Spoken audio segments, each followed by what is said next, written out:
Hey everybody, nice to see all you all are here. All y'all are here.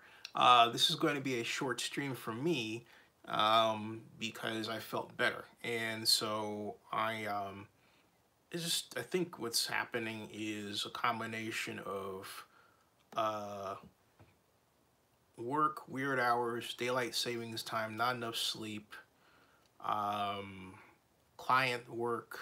Well, that's work, isn't it? Anyway. Sometimes, I'm trying to remember last time I had a vacation. I haven't had a vacation that didn't involve work, right?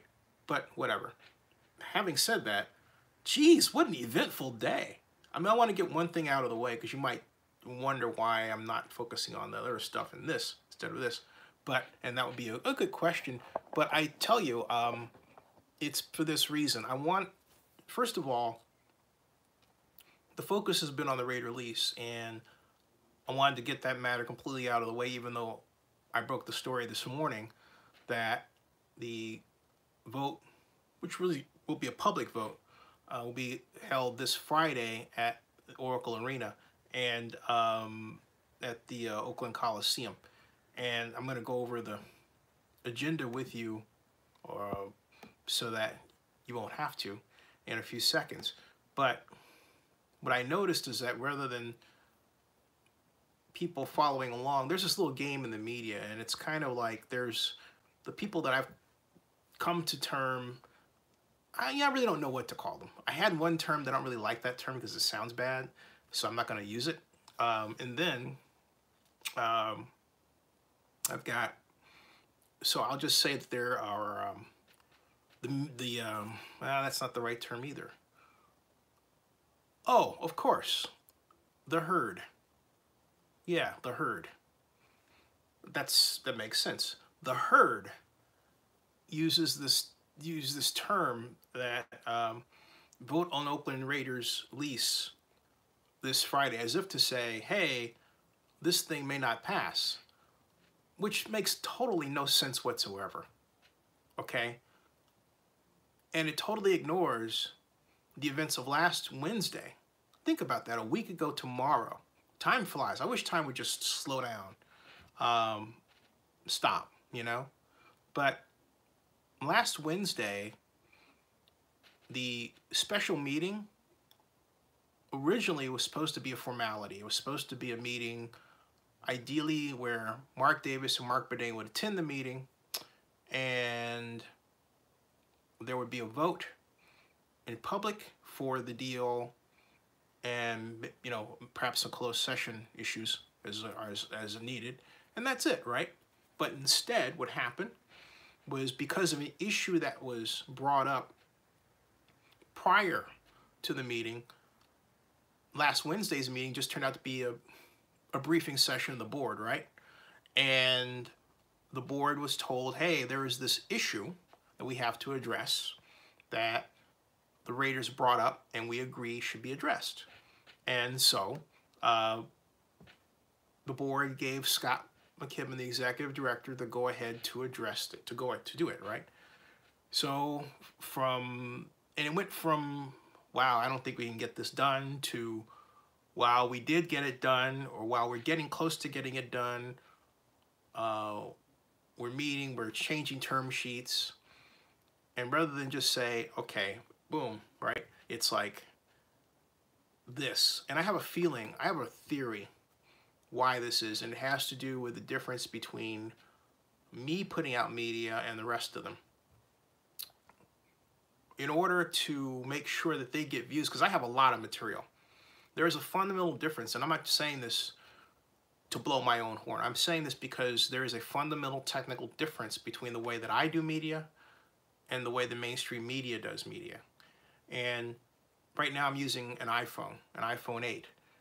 And this live stream will become, as many of you know, a blog post.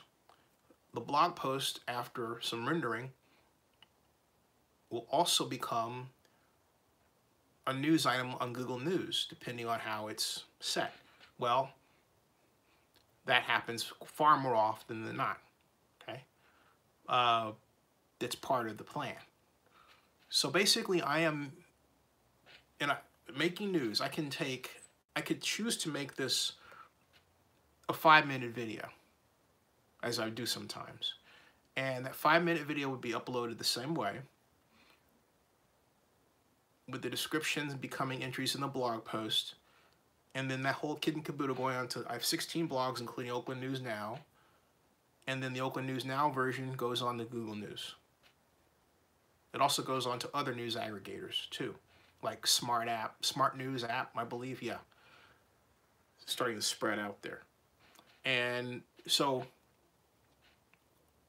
I can do that in just minutes.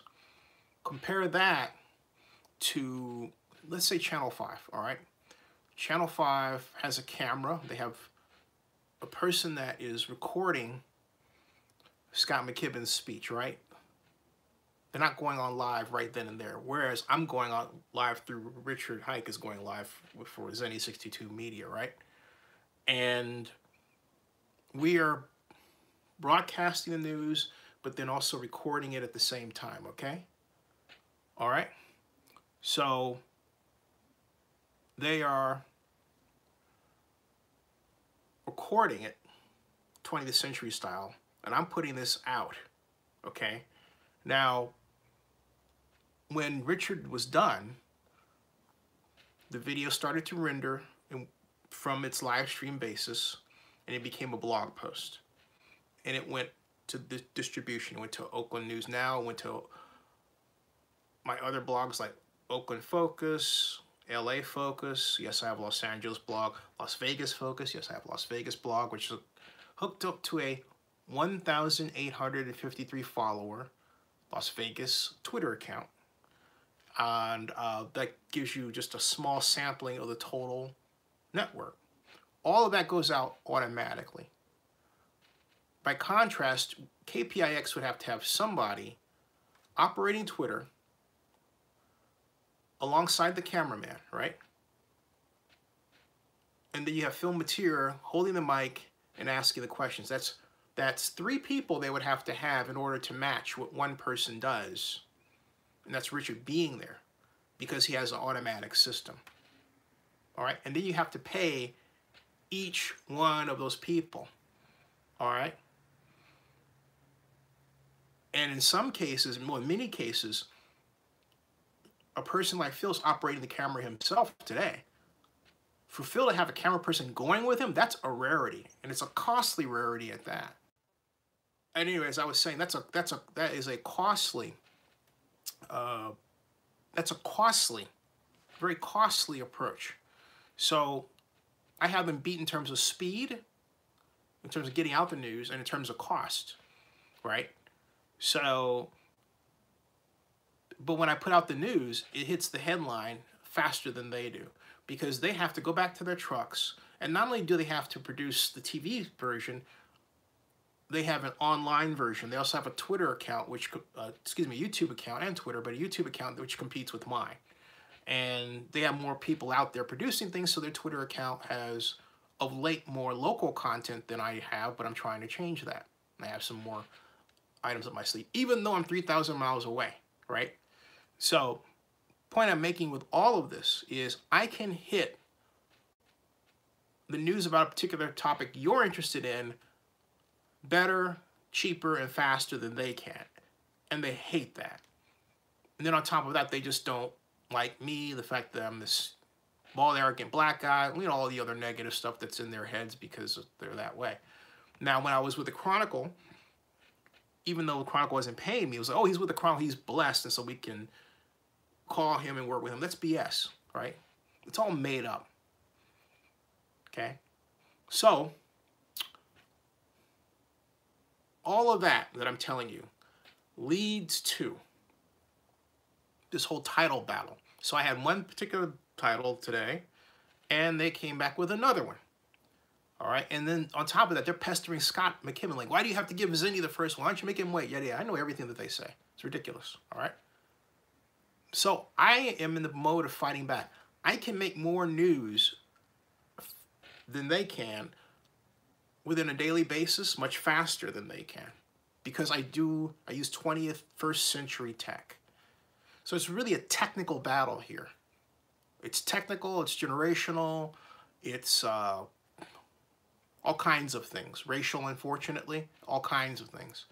So, and then there's also the simple need to get out the stuff about what's going on, right? To do a follow-up. This is the follow-up. So that is how we got here, and that's why the title is, as you see it. They are not going to scuttle the hard work that Scott put into getting the deal to this point. Now with that, I will take your comments. Rob Ivan, how you doing? I'm gonna work backward. Unknown Raider guy asks, I just got here, what happened? What the lease for 2020 and 2021 option? No, it's actually 2019, 2020. Daryl Croon says, keep up the great work, buddy. Enjoy watching you. Raider Nation for life. Thank you, sir. That made my day. Joseph Bisman says, hey, evening, folks. Tonight is rough for a Giants fan like myself. Yeah, you lost Odell Beckham Jr. We got to talk about that tomorrow. All right. Manny Flo says, you think Raiders made a good choice by signing LaMarcus Joyner? Yes, I do. Rob Iman says, I will no longer do fact or fiction on this channel. That's okay. I mean, it's a free country, right? It's just, you know what? You might pick that one fact or fiction that I look at and catch me on that one day, and you're like, and I say, yeah, you know, I'll take it, right? It depends. I hate fact or fiction. Let me put it this way. Let me make it easy. I like fact or fiction on game outcomes, right? Like fact or fiction. The Raiders would get 200 yards today. Fact or, right? Something that's numerically based.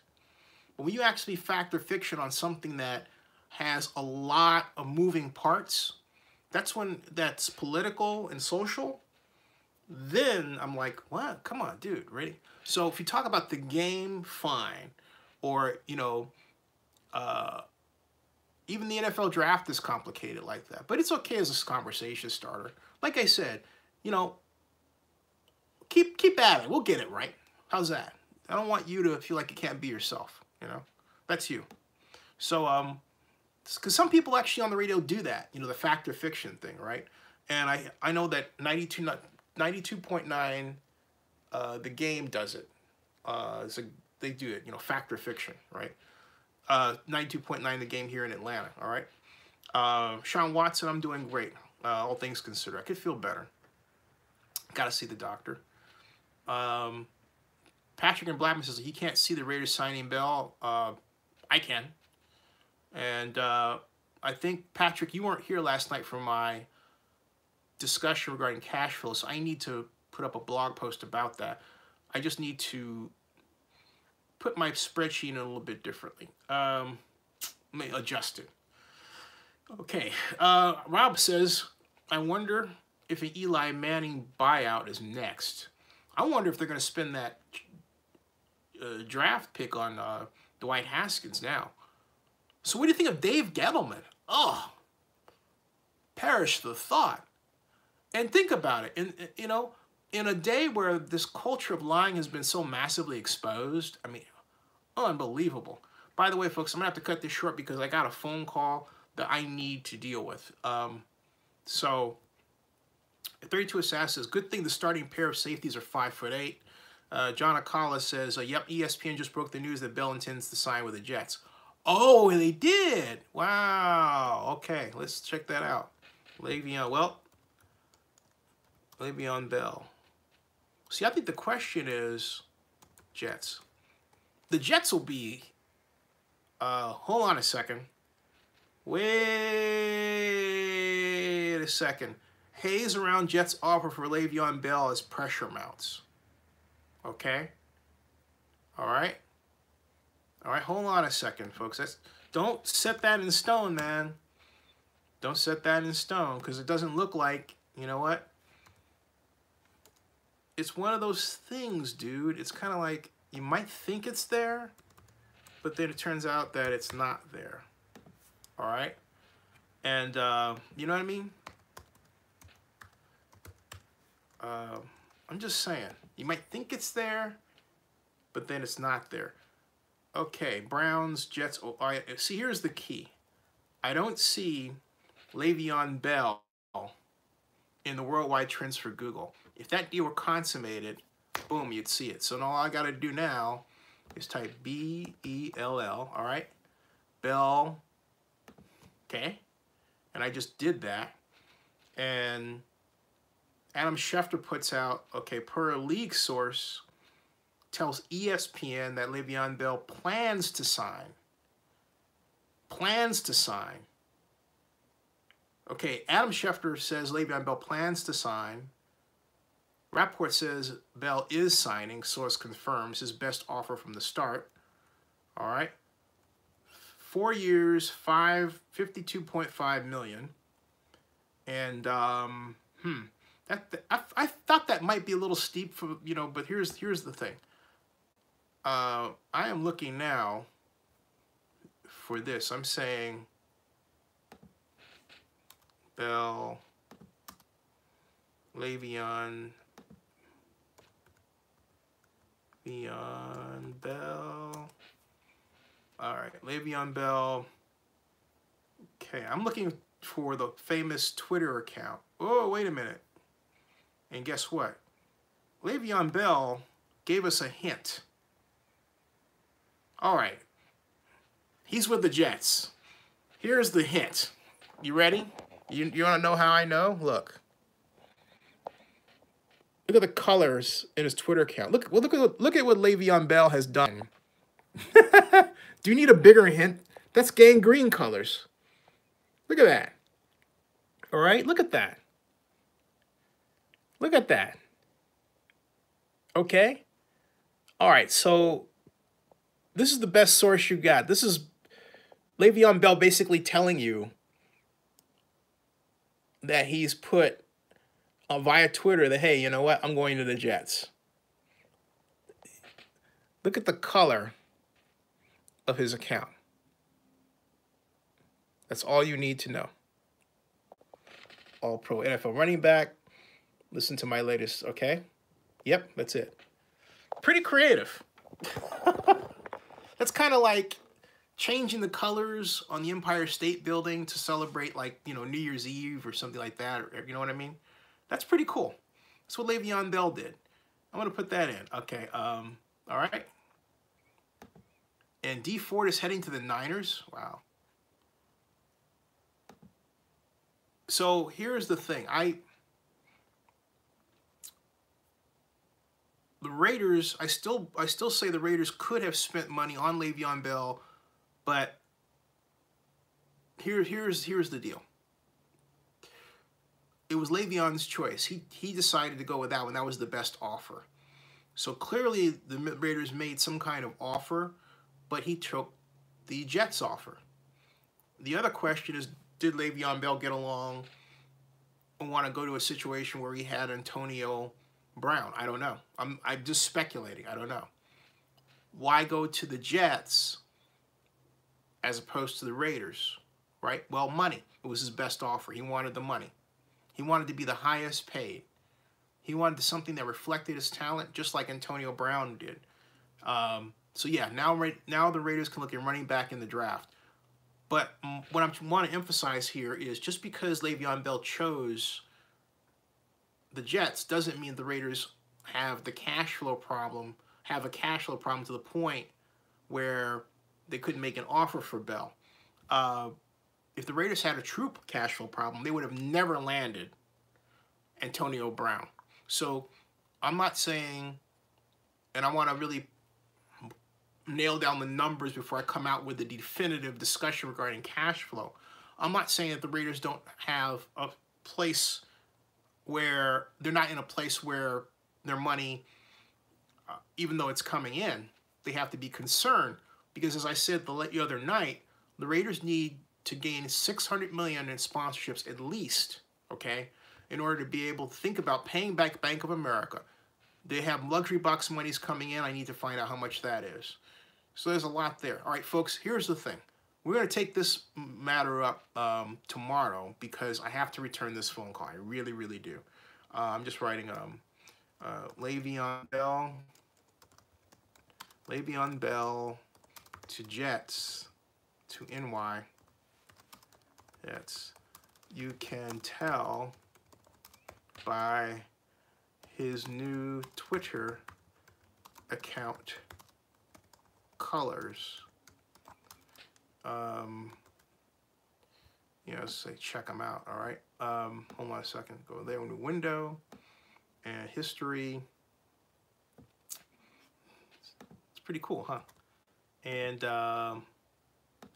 move that over right here. Bam. Okay. NFL free agency. NY Jets. New York Jets. Got that out of there. All right.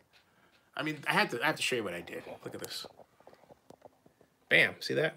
Le'Veon Bell to NY Jets. You can tell by his new Twitter account colors. Okay. All right. Cool. That's all the source I need. All right, folks. I have to return this phone call. I'll see you all tomorrow night. Thank you for stopping by. I apologize it wasn't longer. I'll make it up to you tomorrow. Oh, by the way. By the way, by the way, okay? By the way, Thursday night, I will have on 8:30 Pacific, 11:30 in the East, J.J. Lasley, the CEO of the Oakland Panthers. You hear me? Okay? All right, Thursday. I'm writing it down here. Thursday night, 8:30 p.m. J.J. Lasley, Stanford guy, CEO of the FFL Oakland Panthers. How about that? As my guest, along with his right hand, and so all we've got right now, we have a settlement on the time slot. I expect to get my official confirmation on this tomorrow, although technically I got it today, enough for me to say, oh yeah, you know, stop on by. This is going to happen. This is going to be a thing, as they say, all right? Because it's going to be a thing Thursday night, all right? So if you want to find out more about what will be Oakland's next football team and football league, come on by, because that's exactly what we are going to have, all right? So again, I'm announcing, I'm really excited about this. I'm really very excited about this, and so what we're going to have as my guest is J.J. Lasley, the CEO of the Oakland Panthers and former Stanford running back Carlos Meeks. Carlos Meeks is the Chief Operating Officer, and Javier Ortiz is the Chief Marketing Officer, all right? So they will all join us to talk about Oakland's next pro football team, the Oakland Panthers, and Oakland's next football league, the, you know, straight out glorious Freedom Football League. Straight out glorious. And I want to thank Michael Dotterer, my longtime friend and one of, I think, only 10 two-sport athletes in Stanford history, for making this happen for Zenny 62 Media, okay? So be here Thursday night, all right? Are you listening, Cowboy Wrestler? Be here Thursday night to talk about the new Oakland Panthers at 8:30 Pacific, 11:30 Eastern. All right? 8:30 Pacific, 11:30 Eastern. Drop your knitting and stop your grinning. All right? Tell me, bonus to tell me what movie that's from. Save it for tomorrow. But remember, Thursday, FFL. FFL is here. FFL. We're having an FFL special. Here, we're going to talk about it. We're going to have the main people that are making it happen. We're going to talk to them by phone. Me talking to them by phone. It won't be the last time. It won't be the only time that we meet. That's right, the Freedom Football League, FFL. The Oakland Panthers. Be here to find out more. All right, I got to make this call back. I'll see you all